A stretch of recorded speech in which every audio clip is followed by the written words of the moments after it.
하나님께서 우리에게 주신 말씀은 사도행전 4장 1절에서 12절까지 말씀입니다. 사도행전 4장 1절에서 12절까지 말씀입니다. 함께 한 목소리로 합독하도록 하겠습니다. 사도들이 백성에게 말할 때에 제사장들과 성전 맡은 자와 사두개인들이 이르러 예수 안에 죽은 자의 부활이 있다고 백성을 가르치고 전함을 싫어하여 그들을 잡음에 날이 이미 저물었으므로 이튿날까지 가두었으나 말씀을 들은 사람 중에 믿는 자가 많으니 남자의 수가 약 5천이나 되었더라. 이튿날 관리들과 장로들과 서기관들이 예루살렘에 모였는데 대제사장 안나스와 가야바와 요한과 알렉산더와 및 대제사장의 문중이 다 참여하여 사도들을 가운데 세우고 묻되 너희가 무슨 권세와 누구의 이름으로 이 일을 행하였느냐. 이에 베드로가 성령이 충만하여 이르되 백성의 관리들과 장로들아, 만일 병자에 행한 착한 일에 대하여 이 사람이 어떻게 구원을 받았느냐고 오늘 우리에게 질문한다면 너희와 모든 이스라엘 백성들은 알라. 너희가 십자가에 못 박고 하나님이 죽은 자 가운데서 살리신 나사렛 예수 그리스도의 이름으로 이 사람이 건강하게 되어 너희 앞에 섰느니라. 이 예수는 너희 건축자들의 버린 돌로서 집 모퉁이의 머릿돌이 되었느니라. 다른 이로서는 구원을 받을 수 없나니 천하 사람 중에 구원을 받을 만한 다른 이름을 우리에게 주신 일이 없음이라 하였더라. 아멘. 자, 우리가 지난 시간들 보았던 내용들을 먼저 한번 살펴보겠습니다. 자, 먼저 1장은 어떤 내용이었나요? 예수님께서 십자가에서 인류 구속을 성취하시고 부활하셔서 제자들에게 하신 그 약속의 말씀이 주 내용이었습니다. 무엇을 약속하셨죠? 바로 아버지께서 구약 시대로부터 말씀하신 성령께서 강림하실 것이다. 그리고 그분으로 충만해져서 너희가 교회를 이루고 즉 복음을 땅 끝까지 전하는 증인된 삶을 살게 될 것이라, 이렇게 말씀하신 내용이었습니다. 한마디로 성령의 강림과 충만, 또 교회의 탄생, 그 교회가 이 땅에서 해야 할 사명에 대해서 약속하신 것이었습니다. 그러면서 주님은 너희가 몇 날이 못되어 이 약속이 이루어질 것이니 예루살렘을 떠나지 말고 기다리라고 명령을 하셨습니다. 그리고 제자들은 주님의 명령에 순종하여 예루살렘의 마가의 다락방에서 마음을 같이하여 오로지 기도에 힘쓰며 믿음으로 주님의 약속을 기다렸죠. 그러자 정말 약속하신 성령께서 하늘로부터 임하시어 각 사람 위에 머물고 그분으로 충만함을 받게 되었습니다. 이렇게 하여 신약시대 최초의 교회인 이 예루살렘 교회가 탄생하게 된 것이죠. 이것이 2장의 시작입니다. 그럼 성령의 강림과 충만함으로 시작된 교회는 이제 무엇을 해야 할까요? 이 땅에 처음 교회가 탄생하고 그 첫 사역을 시작하면서 하나님은 교회의 본질과 사명을 분명하게 밝혀주셨습니다. 왜냐하면 교회가 맨 먼저 시작될 때 교회의 본질과 사명을 분명히 해야만 이 땅의 교회가 하나님께서 주인 되시고 또 그분의 뜻을 이루는 거룩한 공동체가 될 수 있기 때문입니다. 그래서 성령 하나님은 그러한 교회의 본질과 사명을 분명히 밝히시고 교회가 오직 그것만을 붙들고 그 기초 위에 든든히 서게 하시기 위해 한 사건을 이제 일으키시지요. 그 사건이 무엇입니까? 2장 4절에 나오는 외국 방언 사건이었습니다. 성령의 충만함을 받은 모든 주님의 제자들, 곧 교회가 외국어로 뭔가를 말을 하고 있는 것입니다. 그것이 무엇이었죠? 바로 신기하게도 하나같이 동일한 내용인 하나님의 큰 일이었습니다. 이 하나님의 큰 일은 하나님께서 이 땅 가운데 행하시는 큰 구원의 역사였죠.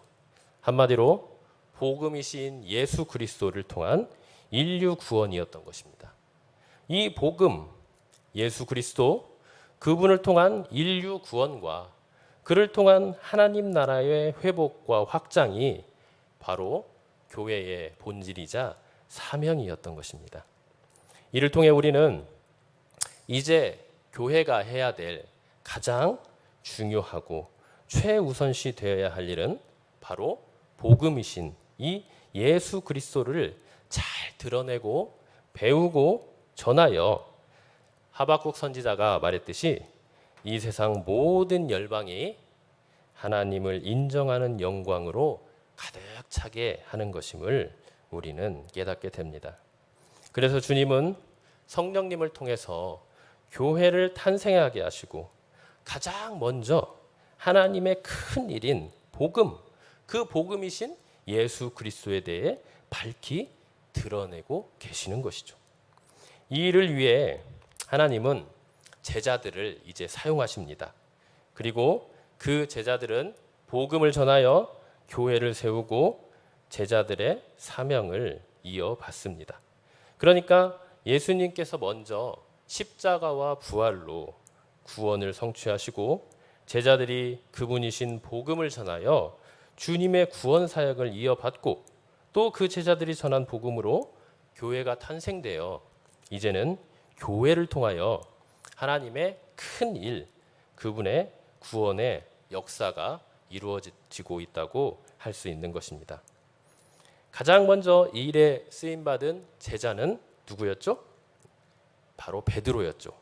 베드로는 2장에서 처음 예루살렘 교회가 탄생될 때부터 줄곧 하나님의 큰 일, 복음, 예수 그리스도에 대해서 분명하게 드러내고 이제 설명을 하게 됩니다. 그것이 바로 오순절 설교 1차 설교였습니다. 핵심은 너희 유대인들이 법 없는 자들의 손을 빌려 십자가에서 죽인 그 예수 그리스도를 하나님께서 살리시고 하나님이 얼마든지 부르시는 자들에게 주와 그리스도가 되게 하셨다는 것입니다. 그러니 그분만을 믿고 회개하면 누구든지 구원을 받을 수 있다는 내용이었죠. 이렇게 엄청난 예수 그리스도의 복음을 성령의 충만함으로 베드로가 담대히 선포하자 무려 3,000명이나 되는 사람이 믿고 회개하여 세상이 이해할 수도 또 흉내낼 수도 없는 사랑의 공동체요 생명의 공동체인 교회 공동체를 이루게 되었습니다. 엄청난 영적 부흥을 이루게 된 것이지요. 이 일이 어떻게 가능했습니까? 바로 성삼위 하나님의 역사 때문에 가능했습니다. 성부 하나님께서는 약속을 지키시는 그 신실하심으로 자신의 약속을 지키셨습니다. 선지자를 통하여서 메시아를 보내주겠다는 그 약속을 충성되이 지키신 것입니다. 또한 성자 예수님의 온전한 순종으로 예수님은 십자가에서 구원을 성취하셨습니다. 그분의 온전한 순종과 겸손이 있었기 때문입니다. 또 성령 하나님은 예수 그리스도께서 이루신 그 구원을 우리에게 믿음을 주시고 또 적용시켜 성삼에 적용시키는 놀라운 구원의 역사를 이루고 계시는 것입니다. 그리하여 성삼위 하나님의 이 놀라우신 사랑과 은혜 때문에 우리의 구원이 가능했던 것입니다. 이렇게 성삼위 하나님의 신실하신 구원의 역사로 인해 날마다 구원받는 사람이 더하게 되는 놀라운 부흥이 이어진 것이죠. 여러분, 하나님의 백성들에게 있어서 이처럼 영적인 부흥과 회복은 오직 성삼위 하나님에 의해서만 가능하다는 것을 우리는 명심해야 될 것입니다. 구원은 오직 하나님의 영역이고 그분의 능력과 그분의 은혜 안에만 주어진다는 것입니다. 그분의 하나님 사랑과 은혜만이 오직 죄와 사망 가운데 있는 우리들을 생명과 참된 안식으로 인도할 수 있는 것입니다. 우리 모든 성도들은 이 진리를 가슴에 새기고 그 진리만이 우리의 목적이요 또한 결론이 되어 그것만을 붙들고 살아가는 복된 삶을 살기를 간절히 바랍니다. 자, 그럼 3장의 내용은 어떤 내용이었나요? 자, 베드로 사도의 2차 복음 설교가 이제 시작이 됩니다.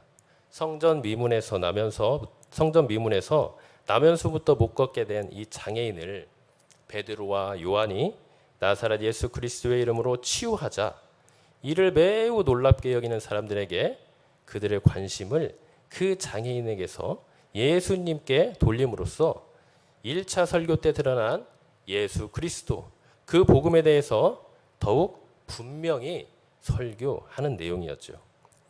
지금 너희가 보고 있는 이 치유는 우리들 개인의 능력과 경건에 의한 것이 아니라 우리의 유일한 참 생명의 주인이신 예수 그리스도께서 하신 것이다. 그리고 그러한 치유는 오직 그 예수 그리스도의 이름을 온전히 믿을 때에만 가능하다는 것을 보여주는 구원과 생명의 내용이었습니다. 한마디로 예수 그리스도만이 우리의 참 생명의 주인이시니 너희가 각각 그 악함을 버리고 생명의 주께 돌아오라는 것이었죠. 복음을 믿으라는 것입니다. 주님을 나의 참 생명의 구주로 영접하라는 것이죠. 우리가 살펴본 1장에서 3장까지의 내용들은 결국 예수 그리스도의 복음과 또 그 복음을 통해 역사하시는 성령의 능력으로 이 땅의 교회가 바로 세워지고 부흥하며 하나님 나라를 확장하는 귀한 사명을 감당하는 것으로 결론을 내릴 수 있습니다. 하나님께서 이 땅에 세우신 자신의 몸된 교회를 통해 자신의 구원 역사를 이루어 가시고 영광을 받으시는 것입니다. 그러나 우리가 또한 한 가지 명심해야 될 일이 있습니다. 그것은 복음과 교회를 통해 이 땅에 회복된 하나님 나라가 아직 완성된 것은 아니라는 것입니다. 하나님 나라의 완성은 그럼 언제 이루어질까요? 그것은 바로 주님께서 이 땅에 다시 오시는 날 온전히 완성될 것입니다. 그래서 그때까지는 교회가 주축이 되어 이뤄가는 이 하나님 나라와 사탄 마귀가 주인이 되어 지배하는 사탄의 나라, 즉 세상 나라가 첨예하게 대립하면서 전투하는 곳이 바로 이 세상입니다. 따라서 이 땅의 교회는 주님이 다시 오시어 하나님 나라를 완성하실 때까지는 공중권세 잡은 이 악한 사탄의 나라와 치열하게 전투하는 교회이며 예수 그리스도의 복음으로 그 사탄의 나라를 깨부수고 하나님의 풍성한 복과 안식으로 가득 찬 하나님 나라를 세워가는 하나님 나라의 전사들이라고 할 수가 있습니다. 그렇기 때문에 우리의 교회는 늘 성령의 충만함과 이 복음의 능력으로 무장되어 있어야 합니다. 그렇지 않으면 우는 사자와 같이 시시탐탐 노리는 사탄의 유혹과 공격에 넘어질 수밖에 없기 때문입니다. 늘 깨어 기도해야 되고요. 성령의 능력 가운데 한시도 영적인 긴장을 늦춰서는 안 될 것입니다. 마귀에게 틈을 줘서는 안 된다는 것입니다. 그럴 때에야만이 주님의 교회가 이 땅에서 하나님 나라를 세워가고 또 확장하는 일에 귀하게 쓰임 받을 것입니다.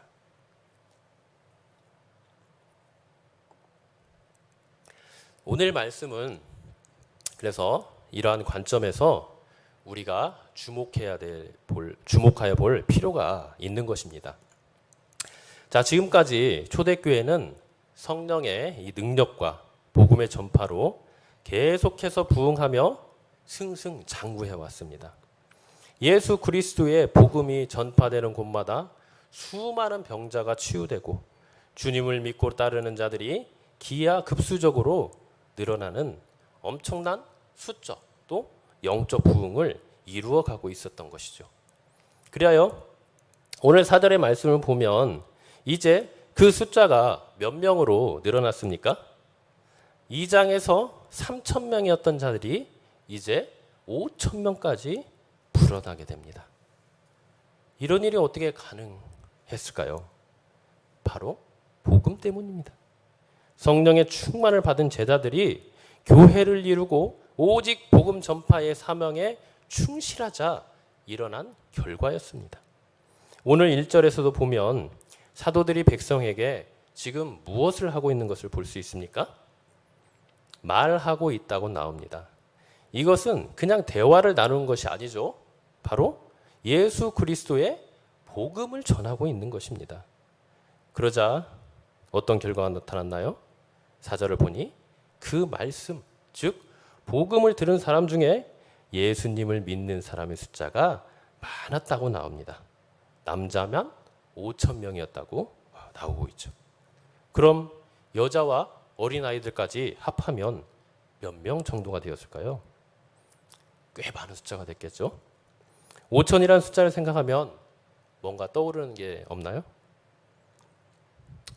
오병이어가 생각이 나죠. 오병이어. 여러분, 이 일이 우리에게 뭘 말해줍니까? 그건 우리에게 있어서 영적, 육적 모든 필요를 채워주실 수 있는 분은 오직 우리의 생명의 떡이신 예수 그리스도밖에 없다는 것을 말해주고 있는 것입니다. 육신의 질병에 대한 치유와 회복뿐만 아니라 죄와 사망으로 하나님과 영원히 함께할 수 없었던 영적으로 죽어버린 가장 비참한 죄인 된 우리는 오직 예수 그리스도 생명의 주와 그리스도가 되시는 우리 예수님을 통해서만 참 생명과 회복과 치유가 가능하다는 것을 분명하게 보여주고 있는 것이죠. 그래서 우리 그리스도인들은 누가 뭐라 해도 왜 너는 그렇게 배타적이고 독선적이며 고집불통이 나는 비난과 조롱과 핍박 속에서도 오직 예수, 오직 복음을 외칠 수밖에 없는 것입니다. 왜요? 오직 복음, 오직 예수 그리스도 외에는 결코 생명과 구원이 없기 때문입니다. 참된 치유와 회복과 복이 없다는 거죠. 따라서 우리는 오직 예수 그리스도만을 생명의 주로 믿고 외치며 그분만을 붙들고 의지하며 세상의 그 어떤 사상이나 철학이나 이방 종교와는 절대 타협해서는 안 됩니다. 그랬다가는 어떻게 됩니까? 바로 구원에서 제외되는 아주 끔찍한 결과를 초래하게 될 것입니다. 이 점을 명심하시고 오직 우리 주님만 생명의 복음만을 붙들고 주님께서 주시는 생명 안에 늘 거하시길 간절히 바랍니다. 이렇듯 우리가 생명의 주가 되시는 예수님 안에 거하는 삶은 우리에게 참 생명과 하나님 안에 있는 모든 좋은 것, 즉 복을 가져다 두는 유일한 길이요 반드시 붙들어야 할 삶인 것입니다. 그런데 이런 진리를 알고 누리는 우리에게 한 가지 의문이 들죠. 아니 그렇다면 예수 잘 믿고 믿음 생활 잘 하는데 왜 우리에게 질병과 각종 사고와 우리가 이해할 수도 감당하기조차 힘든 일들이 발생하냐는 것입니다. 왜 수많은 영적 고난과 핍박이 생겨나는 것이죠. 그것을 단적으로 보여주는 곳이 바로 우리 교회입니다. 교회는 이 땅 가운데서 하나님의 말씀, 곧 진리의 복음을 통해 구원받은 백성들이 모인 믿음의 공동체이죠.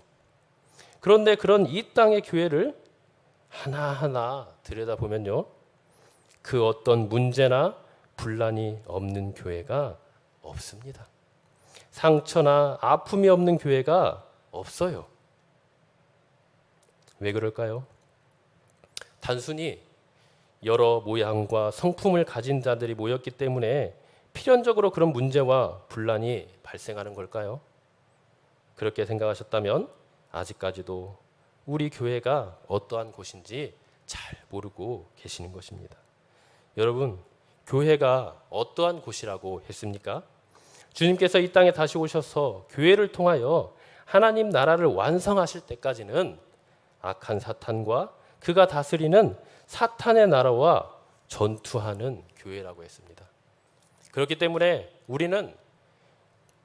우리 교회는 복음과 성령의 능력으로 사탄의 나라를 공격하고 사탄 나라 역시 온갖 거짓과 속임수, 때론 세상의 권력과 악한 문화를 사용하여 하나님 나라를 공격하고 미혹하고 분열시키고 쪼개고 나누며 온갖 미혹과 핍박을 가하고 있는 것입니다.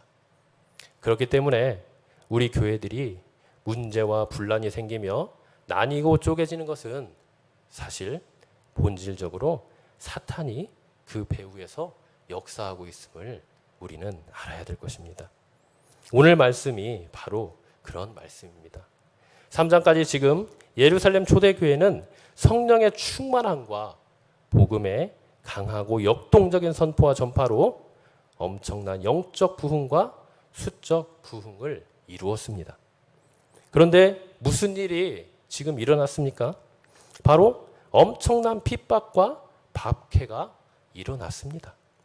1에서 3절까지 내용을 보면 지금 제사장들과 성전 맡은 자 그리고 사도들이 아직까지 솔로몬 행각에서 예수 그리스도의 복음을 이 백성들에게 전하고 있을 때 그들을 잡아 다음 날까지 가두었다고 나옵니다. 왜 잡아 가두었을까요? 그것은 바로 예수 그리스도의 복음을 전했기 때문이라고 1절에 나와 있습니다. 그리고 구체적으로 그 내용은 어떤 내용이었습니까? 바로 2절에 예수 안에서 죽은 자의 부활이 있다고 백성을 가르쳤기 때문이라고 구체적으로 나옵니다. 복음의 핵심인 주님의 부활을 전하고 가르쳤던 것이죠. 주님의 제자로서, 증인으로서, 또 몸된 교회로서 자신의 사명에 충성을 다하고 있는 것을 볼 수가 있습니다. 그럴 때 바로 이렇게 세상의 핍박이 찾아온 겁니다. 여기서 제자들을 가두고 핍박한 자들이 이 누구라고 나옵니까? 거기 보면 제사장들, 성전 맡은 자들, 사두개인들이라고 나오고 있습니다. 이들은 사복음서에서 보면요, 이들을 뭐라고 하냐? 공회라고 합니다. 공회. 일명 산헤드린 공회라고 하는데요. 일종의 유대 사회에서 정치, 사회, 종교, 법적으로 최고의 의결기관이자 최고의 권력기관이었습니다. 물론 형사적인 재판과 생명을 다루는 권한은 이 로마에게 있지만 그 외에 유대인에 관한 모든 재판과 의결에 관한 권한은 1차적으로 이 산헤드린 공회에 있었습니다. 공회원들은 대략 한 70명 정도로 이루어져 있었습니다. 그리고 그 공회원 대부분은 제사장들과 사두개인들로 이루어졌는데요. 제사장들은 대부분 사두개인들이었습니다. 이때 당시 예수님 당시부터 많은 종파가 있었죠. 주로 이제 크게 4개의 종파가 있었는데 뭐 바리새파가 있었고요. 또 이 사두개파가 있었고 에세네파라고 하는 그 파가 있었고 또 열심당이라고 하는 이 파가 있었습니다. 그런데 그 중에서 이 사두개파는 어떤 자들이었냐? 바로 현세주의자들이었습니다. 현세주의자들. 그러니까 현실적인 문제, 자신들의 기득권, 권력, 명예, 그리고 칭찬과 뭐 여러 가지 부귀영화 그런 것들에만 온통 관심이 있고 그것에만 귀를 기울이고 그것을 목적으로 살아가는 자들이었습니다. 그렇기 때문에 자신들의 권력과 체제 유지를 위해서는 그 어떤 수단과 방법을 가리지 않았던 자들입니다. 그래서 그 당시 세계를 지배하고 있던 이 로마에 빌붙어서 자신들의 권력을 유지하고 부귀영화를 누리며 살아갔던 자들인 것입니다. 이런 자들이 바로 이 사두개인들입니다. 자, 그럼 제사장들은 어떤 자들입니다? 어떤 자들입니까? 종교적인 지도자들이죠. 그런데 이 제사장들이 대부분 어떤 사람들이었어요? 사두개인들이었습니다. 사두개인들은 이 솔로몬 때부터 제사장을 담당했던 이 사독계통의 후손들인데요. 그래서 이 사두개인들이 대부분 제사장직을 맡아서 행했습니다. 그리고 여기 성전 맡은 자들은 누구입니까? 이들은 성전 안에 있는 치안과 안전을 담당했던 자들입니다. 그런데 이 성전 맡은 자들도 대부분이 사두개인들이었다고 말을 하고 있습니다. 그러니까 지금 이 사내들인 공회를 구성하고 있는 사람들은 대부분 어떤 사람이 되는 것입니까? 바로 이 사두개인들이 되는 것이죠. 그리고 이 사두개인들은 오직 이 땅에서의 부귀영화와 권력을 위해서만 살아갔던 현세주의자들이라고 할 수 있던 것입니다. 자, 그러면 이들이 지금 제자들을 지금 잡았죠. 제자들을 3절에 보면 뭐라고 나옵니까? 그들을 잡음에 언제까지? 이튿날까지 가두었다 이렇게 나오고 있습니다. 왜 이튿날까지 가두었을까요? 율법에 보면은 이들 신문을 할 때는 날이 저물면 이들을 신문을 하면 안 됩니다. 그래서 이튿날까지 가두어 두었던 것입니다. 자, 그러면 이들이 왜 예수님의 제자들을 이렇게 가두고 신문을 했을까요? 그것을 살펴보기 위해서는 먼저 사복음서를 보면 알 수가 있습니다. 지금 유대 사회에서 가장 영향력 있고 권력이 있고 그 체제의 핵심 인물들이 누굽니까? 바로 이 사두개인들입니다. 그런데 이 사두개인들이 그래서 이때 당시 유대 사회에서 가장 큰 권력과 명예를 가지고 살았어요. 그리고 그것이 그들의 핵심 체제를 유지하는 핵심 동기였습니다. 그런데 예수님께서 그때 당시 딱 나타나셔서 어떤 모습을 보여주셨죠? 엄청난 기적과 이적을 행하셨습니다. 그리고 예수님께서 행하시는 그 말씀은 그들이 말한 것과는 완전히 달랐다고 이렇게 나옵니다. 그러다 보니까 많은 사람들이 이제 누구를 따르게 됩니까? 자기들을 따랐던 데에서 등을 돌려서 이제 예수님에게로 발길을 돌려버린 것입니다. 점점점 그런 사람들이 많아지자 이제 이 사두개인들은 어떤 생각을 하게 되었을까요? 자기들도 모르게 체제 유지에 굉장히 불안했을 것입니다. 북한을 보면 알 수가 있죠. 북한에 지금 쿠데타만 안 일어났지 그러한 움직임들이 엄청나게 많다고 들었습니다. 자, 이런 것을 최고 지도자가 모를까요? 알 겁니다. 그럼 어떤 마음이 들까요? 정말 불안하고 언제 자기의 권력이 무너질지 모르는 그러한 고통 가운데 살아갈 것입니다. 지금 사두개인들이 그런 것입니다. 지금 예수님 당시에 예수님으로 인하여서 자기들의 기반이 완전히 흔들리고 무너질 위기와 그런 두려움에 처하자 결국 예수님을 어떻게 해버렸습니까? 십자가에 못 박아 죽여버렸죠. 죽일 때 어떠한 방법으로 죽였습니까? 여러 가지 이유를 들었어요. 그 중에 이제 가장 주된 것이 하나가 예수님을 이 사두개인들은 하나님을 몇 분으로 여깁니까? 한 분으로 여깁니다. 한 분, 유일신 한 분으로 여기는데 예수님이 뭐라고 하셨어요? 나와 아버지는 하나다. 그리고 자기를 하나님이라고 하고 하나님의 아들이라고 하면서 하나님과 하나래요. 그러니까 내가 하나님이라는 거예요. 신성 모독이라는 거죠. 신성 모독에 의해서 그래서 결국에는 예수님께서 돌아가시게 되었습니다. 그것뿐만 아닙니다. 예수님께서 행하신 이 이적과 기적을 통해서도 이 사두개인들과 이 바리새인들 많은 이 공회원들이 예수님을 정죄했잖아요. 이게 이제 어디에 나오냐면 신명기 13장에 보면은 거기에 이제 그런 내용들이 나옵니다. 이제 여기 이제 거짓 선지자들이 나와요.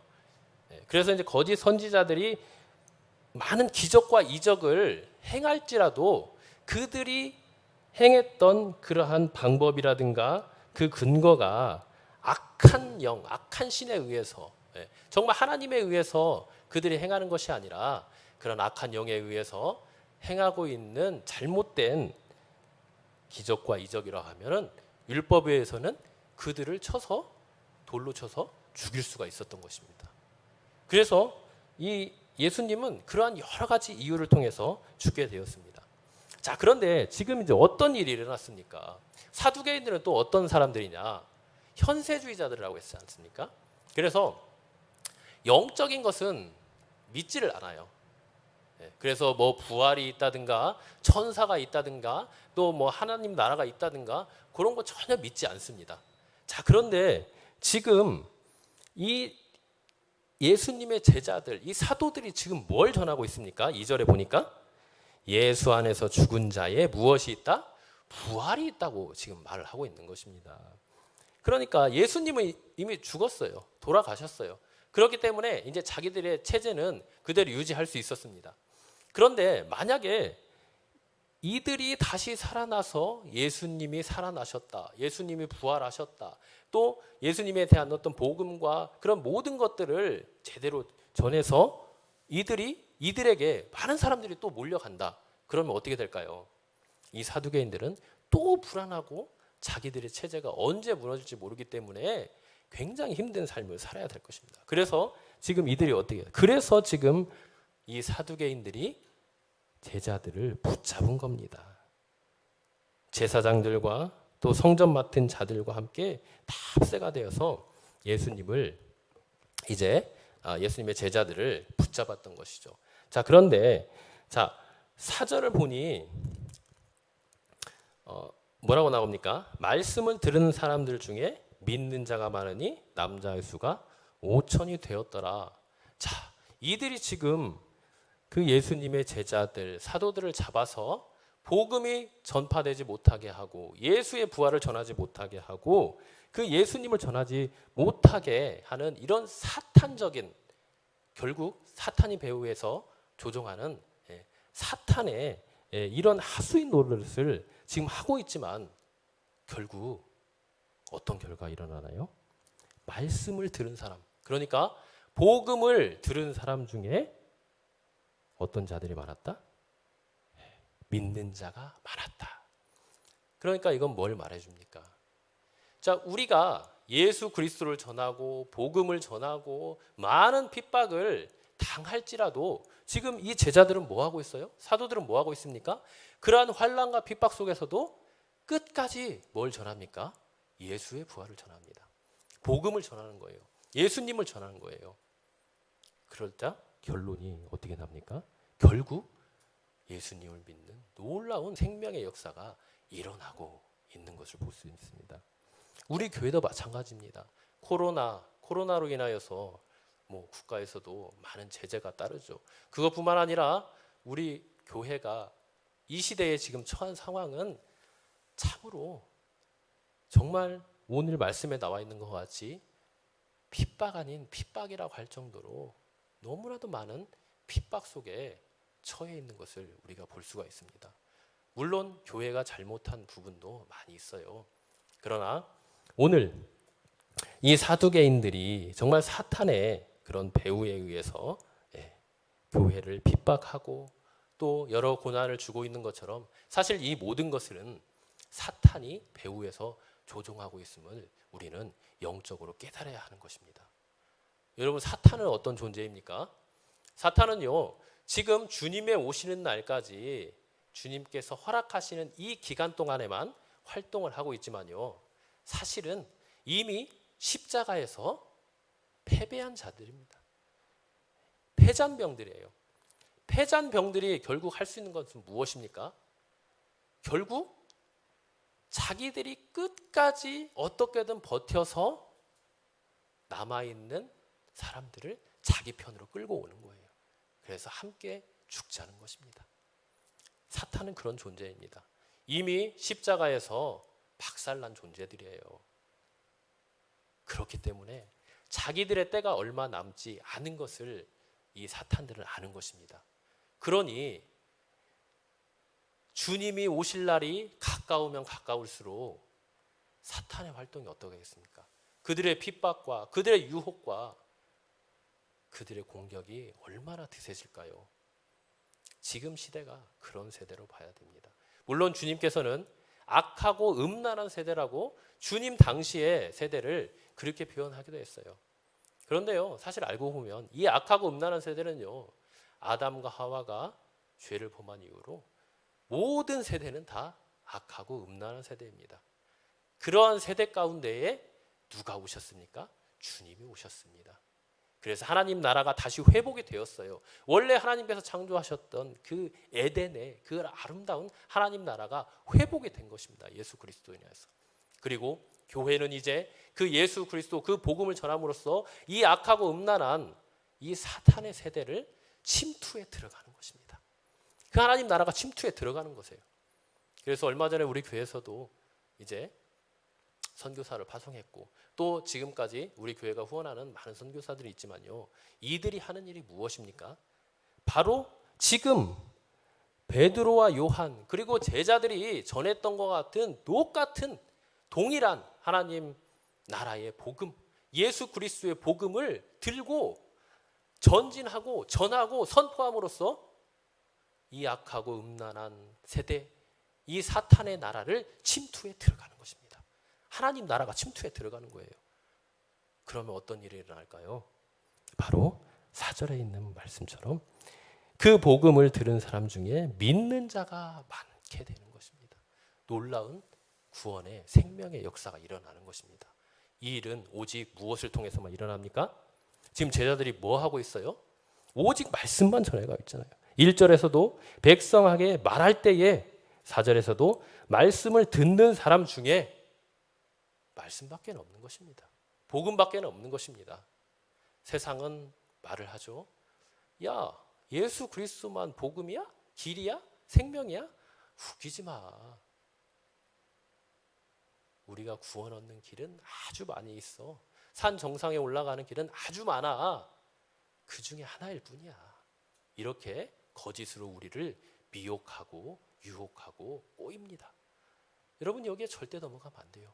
그러나 세상 사람들은 예수님을 모르기 때문에 복음을 모르고 말씀을 모르기 때문에 거기에 너무나도 쉽게 넘어가는 것을 보게 됩니다. 심지어는 예수님을 믿는 사람들조차도 이 참된 복음, 오직 예수라는 이 참된 복음을 왜곡해서 말함으로써 그 믿는 자들을 실족하게 하고 넘어지게 하는 것을 볼 수 있어요. 그러나 우리는 절대 넘어가서는 안 됩니다. 그래서 우리 기독교 역사상 종교개혁 시대부터 누수히 외쳤던 말이 있죠. 오직이라는 말입니다. 오직. 오직 예수, 오직 그리스도, 오직 말씀, 오직 은혜, 오직 믿음, 오직 하나님께 영광.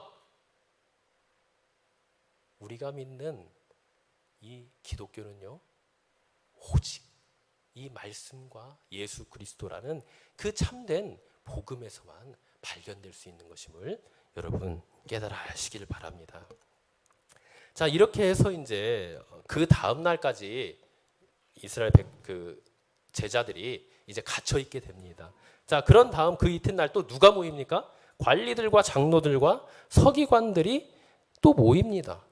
자, 이들은 대부분 어떤 사람들이었냐? 바리새파 사람들이었어요.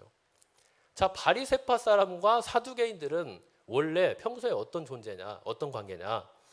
완전히 적수들이에요. 적대 관계자들이에요. 적대 관계자. 그래서 사두개인들은 뭐 영적인 것을 믿지 않았지만 바리새인들은 그렇지 않아요. 예, 영적인 것을 다 믿습니다. 예, 구원도 믿고요. 예, 천사도 믿고요. 부활도 믿고요. 그런 모든 것들을 다 믿는 거예요. 그렇기 때문에 이 예수님 당시 때부터 이 바리새인과 사두개인들은 굉장히 서로 대립적인 관계였어요. 그런데 지금 어떻게 된 것입니까? 그런 자들이 지금 어디에 속해 있는 거예요?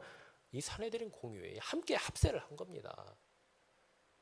야, 정말 사단은 이렇게 집요해요. 자신의 나라 유지와 또 하나님 나라를 무너뜨리고 또 우리 믿는 성도들을 무너뜨리기 위해서는 그 적수 관계에 있는 자들끼리 자기 편으로 만들어버리는 아주 간교한 자들이 바로 이 사단인 것입니다. 자, 그렇게 해서 또 누가 모였습니까? 6절에 보니까 대제사장 안나스와 가야바, 이들은 지금 전직 대제사장이고 가야바는 현직 대제사장입니다. 그리고 가야바는 안나스의 사위가 되죠. 완전히 족벌제제죠, 족벌제제. 그리고 요한과 알렉산더와 및 대제사장의 문중들, 이들은 지금 살펴보면요, 뭐 정확하게는 안 나와 있지만은 거의 한 가문이에요, 가문. 이렇게 쭉 옛날부터 또 제사장 가문은 또 계속해서 이렇게 세습이 되었죠, 그죠? 이제 그래서 그랬을 수도 있고, 아니면 이들이 워낙에 지금 권력이 세기 때문에 자신의 사람들을 그렇게 권력의 최핵심으로 다 결집한 이유도 있습니다. 그렇게 해서 다 문중들이, 모든 가족들이 다 모인 겁니다. 그리고 질문을 하죠. 7절에 보면 사도들을 가운데 세우고 묻되 너희가 무슨 권세와 누구의 이름으로 이 일을 행하느냐. 이 정말 중요한 질문을 합니다. 무슨 권세와 누구의 이름. 자, 이 말씀을 들으면 뭐 생각나는 거 없습니까? 자, 사복음서에도 보면, 자, 바리새인들이 예수님께 어떻게 신문하고 신란합니까? 네가 무슨 권세와 누구의 이름으로 귀신을 쫓아내냐, 그렇게 질문을 하잖아요. 왜 이렇게 했을까요? 그것은 바로 아까도 말씀했듯이 지금 이 사두개인들과 이 문중들이 이렇게 질문한 것은 정말 누구의 권세와 이름으로 한 것을 정말 알고 그분이 하나님이었다면 그분을 믿고 싶어서 이렇게 질문한 것이 아닙니다. 이들 안에 있는 그 의도는 무엇이냐, 이렇게 질문함으로써 이 질문을 통하여서 이 제자들이 한 이 대답을 통하여서 이들을 완전히 제거하고자 하는 의도가 있었기 때문입니다. 아까 신명기 13장에서도 그렇게 나왔다고 했죠. 기적과 이적을 행하지만 그것이 하나님의 능력으로 행한 것이 아니면 어떻게 합니까? 그들을 돌로 쳐서 죽일 수 있었어요. 그러니까 그런 올무를 지금 덫을 치는 겁니다. 그래서 이들이 정말 하나님의 능력과 권세로 하지 않았다면 어떻게 하려고요? 돌로 쳐서 죽이든가 아니면 이들을 가두려고 하는 것입니다. 그래서 이들에게 또한 하나님의 이름으로 했다고 하면은 또 어떻게 됩니까? 예수님의 그 이름, 그 예수님의 권세로 한 것이 이제 들통이 나는 거지 않습니까?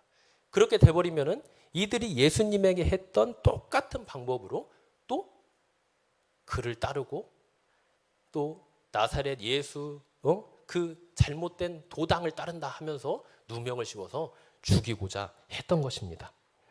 자, 이렇게 묻자 누가 이제 대답을 합니까? 8절에 보니까 베드로가 이제 대답을 합니다. 근데 어떻게 대답을 하냐? 바로 성령이 충만하여 대답을 했다, 이렇게 나옵니다. 자, 성령이 충만했다. 자, 성령이 이제 우리가 이제 예수 그리스도를 믿으면 성령님이 이제 우리 안에 계시고 내주하시게 됩니다. 그걸 이제 성령의 내주라고 하죠. 그리고 성령님이 내주하시면서 우리는 계속해서 이제 성령님의 지배를 받고 그분의 인도를 받고 그분께서 주시는 능력으로 살아갈 수가 있는 것입니다. 그게 이제 성령의 내주와 성령의 능력입니다. 그런데 또 하나는 뭐냐? 성령이 그렇게 내주하시면서 우리에게는 또 뭐가 필요하냐? 성령의 충만함이 또 필요해요. 그러니까 성령께서 계속해서 우리를 붙드시고 힘을 주시고 믿음을 유지시켜 주시고 주님께 겸손히 순종하며 나아갈 수 있도록 완전히 우리를 사로잡아서 그분의 능력과 은혜 안에 머물게 해야 되는 것입니다. 그래서 물론 성령의 내주나 성령의 충만함은 성령께서 하신다는 공통점은 있어요. 그러나 성령의 내주는 이제 주님을 믿음으로써 성령께서 우리에게 오셨으면 성령이 늘 우리와 함께 하시잖아요. 그게 이제 예수님께서도 우리에게 약속을 해주셨고 성령께서도 말씀해 주셨는데, 그런 내주, 늘 우리가 함께 하신다는 어떤 동행의 의미가 있다면, 이 성령의 충만함은요, 성령께서 동행하시면서 때와 시에 맞게 우리를 붙드시고 힘을 주시고 지혜를 주시고 믿음을 주셔서 정말 주님의 자녀로서 거룩한 삶을 살아갈 수 있도록, 주님께 온전히 순종하며 나아갈 수 있도록 힘을 주시는 것을 말합니다. 자, 그런데 여기에서 지금 베드로가 성령이 충만했다, 이 단어는요 어떤 단어냐면, 원어를 보니 성령의 내주라는 단어보다는요 성령의 충만함을 나타날 때 쓰는 그 단어가 쓰였습니다. 그러니까 베드로는 오순절 성령 강림 사건 때 성령을 받았어요. 그래서 성령께서 내주하십니다. 그런데 지금 베드로가 어떤 상황입니까? 이 사두개인과 공회 앞에서 신문을 받고 있는 상황이에요. 굉장히 절체절명의 위험한 순간이고 그들의 생명이 달려있는 이 순간들입니다. 이때 지금 누가 역사를 하셨다는 것입니까? 성령이 역사하셨다는 것입니다. 성령이 내 안에 내주하실 뿐만 아니라 이렇게 힘들고 어렵고 고난과 고통과 핍박과 환난 가운데서 그때마다 어떻게 해주신다? 우리에게 담대히 주님의 복음을 전하고 주님을 전하고 주님만 붙들 수 있도록 힘과 능력을 주신다는 것입니다. 이것은요 예수님께서 살아 계셨을 때 제자들에게도 하신 말씀이었어요. 제자들을 이제 세상에 보내시면서 뭐라고 하셨습니까? 너희들이 세상에 나아가서 복음을 전할 터인데 걱정하지 마라. 성령께서 앞으로 너희에게 임하셔서 너희를 붙들어 주시고 너희들의 그 귀한 사명을 감당하게 해주실 것이다. 그렇게 분명히 약속을 해주셨어요. 지금 그 약속이 이루어지고 있는 것입니다. 그런데 이런 약속, 이런 성령 충만은요, 이 지금 베드로에게만 일어나는 일이라고 할 수 없습니다. 누구에게도 일어나죠? 바로 우리 모든 베드로와 같이 예수님을 믿고 따르는 모든 주의 백성들에게, 그 주의 백성의 공동체인 우리 교회에도 이런 성령의 충만함이 일어난다는 것입니다. 이것을 믿어야 돼요. 어떤 사람들은 교만하여서 나의 힘과 능력이, 나의 지혜가, 나의 경험이 그렇게 했다고 자기 자랑을 늘어놓는 사람이 있습니다. 그러나 우리 예수님을 믿는 사람들, 주님을 믿고 따르는 자들은 그래서는 안 되겠죠. 모든 것이 누구 때문입니까? 바로 이 성령 하나님께서 주시는 힘과 능력과 은혜 때문에 가능한 것임을 우리는 늘 입술로 고백하면서 나아갈 줄로 믿습니다. 자, 이렇게 성령이 충만하자 베드로가 뭐라고 합니까? 이르되 백성의 관리들과 장로들아, 만일 병자에 관한 착한 일에 대하여 이 사람이 어떻게 구원을 받냐고 오늘 우리에게 질문한다면, 그러니까 지금 베드로와 이 사도들이 행한 일이 어떤 일이라고 합니까? 착한 일이라고 합니다. 착한 일. 여기에서 착한 일은요, 도덕적으로나 윤리적으로 착한 일을 말하는 게 아니에요. 바로 무엇과 관련된 일입니까? 9절 중간에 있는 것처럼 어떻게 구원을 받았냐고, 바로 구원과 관련된 것입니다. 하나님께서 우리를 사랑하셔서 우리를 구원해 주신 그 놀라운 은혜와 사랑의 일, 그 일이 바로 착한 일입니다. 그래서 자기들이 행한 일들이 그 하나님께서 행한 일임을 분명하게 지금 드러내고 있죠. 자, 그러면서 10절에 뭐라고 합니까?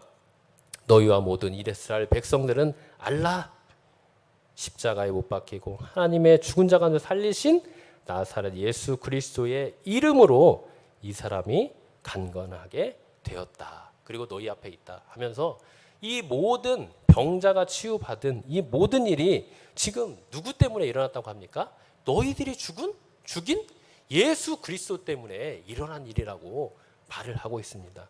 여기에는 두 가지 의미가 있죠. 첫 번째로는 너희들이 그렇게 악한 자들이라는 것을 내포되어 있습니다. 그리고 우리에게 있어서 참된 생명과 소망을 주실 수 있는 분은 누구라는 말입니까? 바로 예수 그리스도라는 것입니다. 그분에 대한 모든 능력과 은혜와 사랑이 어디에 지금 들어있다는 거예요? 예수 그리스도의 이름에 들어있다는 것입니다. 그렇기 때문에 여기에서 이름이라고 하는 것은 단순하게 우리가 부르고 또 말하는 그런 이름을 말하는 것이 아닙니다. 이름은 뭘 말하는 거예요? 그 사람의 전부, 그 사람의 인격 전체를 말하는 것입니다. 그렇기 때문에 여기에서 예수 그리스도의 이름은 바로 예수님에 대한 모든 것을 말합니다. 그분의 사랑, 그분의 은혜, 그분의 능력, 그분의 긍휼, 그 모든 것이 다 어디에 들어있다? 예수 그리스도의 이름에 들어있다는 것입니다. 그러면서 그 예수가 어떤 자들이라고 말합니까? 시편 118편 그 말씀을 인용하면서 건축자들의 버린 돌이라고 말을 합니다. 여기서 건축자들은 누구를 말하는 것일까요? 결국 이 사두개인들과 공회원들을 말하는 거예요. 네. 그렇게 너희들이 버린, 죽인 그 쓸모없는 것과 같은 그런 돌이 어떻게 되었다는 것입니까? 집 모퉁이의 머릿돌이 되었다. 머릿돌이 무엇인지 아시죠? 머릿돌은요, 우리가 집을 지을 때 벽과 벽이 이렇게 만나는 곳에 맞물려서 그 벽들을 서로 연결해주고 지탱해주고 그 집이 될 수 있도록 유지시켜주는 가장 중요한 것이 바로 이 머릿돌입니다. 그러니까 너희들이 모함에서 죽인 아무 쓸모없는 것과 같은 그런 예수가 결국 어떤 존재라는 겁니까?